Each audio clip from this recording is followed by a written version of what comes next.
Pyramids दुनिया की उन मिस्ट्रीज में से है जो अनसॉल्व्ड है और आज भी ये डिबेट का हिस्सा बनी हुई है।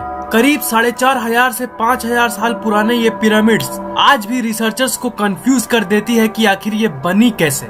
Let's explore pyramids. Great pyramid of Giza को लेकर सबसे पहली क्वेश्चन ये है कि आखिर ये चौंका देने वाले संरचना लोगों ने बनाई कैसे। आप में से कुछ लोग सोच रहे होंगे कि इसमें क्या खास बात है, इसे जस्ट सिंपली कंस्ट्रक्ट कर दिया होगा लोगों ने। अगर आप ऐसा सोच रहे हैं तो आपको ये जान लेना चाहिए कि it's not simple as that. इस पिरामिड्स को बनाने में करीब 23 लाख ब्लॉक्स को यूज किया गया है और एक एक ईंटों का वजन करीब 2,700 किलोज है। ग्रीक इतिहासकार हेरोडोटस के हिसाब से पिरामिड्स को बनाने में करीब 20 साल लगे थे और इस पिरामिड के पीछे 1 लाख कर्मचारियों का हाथ था। उनके हिसाब से ये पिरामिड्स फेरोन कुफू का मकबरा है। अगर हम सही कैलकुलेशन लगाएं तो इसका मतलब हर 5 मिनट में एक ब्लॉक को वो रखेंगे तब जाके वो पिरामिड्स बनेंगे और हर 5 मिनट में 2,700 किलोस के बड़े बड़े ब्रिक्स को उठाना बिल्कुल भी पॉसिबल नहीं था उस समय। पर असल क्वेश्चन ये है कि पिरामिड्स कैसे बने।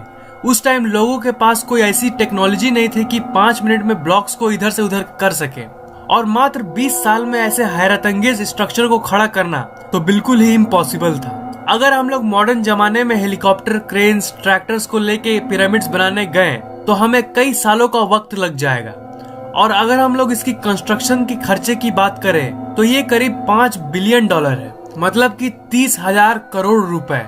इतनी कॉम्प्लेक्स कंस्ट्रक्शन आखिर वो लोग कर कैसे सकते हैं। और तो और रिसेंट रिसर्चर्स ये भी पता लगाए हैं कि पिरामिड्स में कई हिडन चैम्बर्स भी हैं और कुछ का मानना है कि उस समय के लोगों को एडवांस टेक्नोलॉजी का ज्ञान उन एलियंस ने दिया था। लोगों का मानना है कि एलियंस ओरायन बेल्ट से धरती पे आए थे और वो पिरामिड्स को बना के वापस चल गए थे।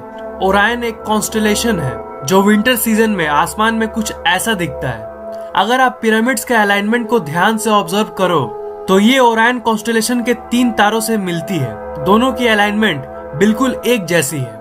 ये एक बड़ा एविडेंस है जिसके चलते लोग मानते हैं कि ओरायन की कॉन्स्टेलेशन और पिरामिड का कोई कनेक्शन है। और एक अजीब बात यह है कि पिरामिड सिर्फ गीजा में ही मौजूद नहीं है, ये दुनिया के अन्य जगहों में भी मौजूद है, जैसे इटली, चाइना, साउथ अमेरिका और भी कई जगहों पे पिरामिड्स एग्जिस्ट करते हैं और लगभग सारे पिरामिड्स का शेप एक ही है। ये एकदम एक दूसरे की कॉपी लगती है।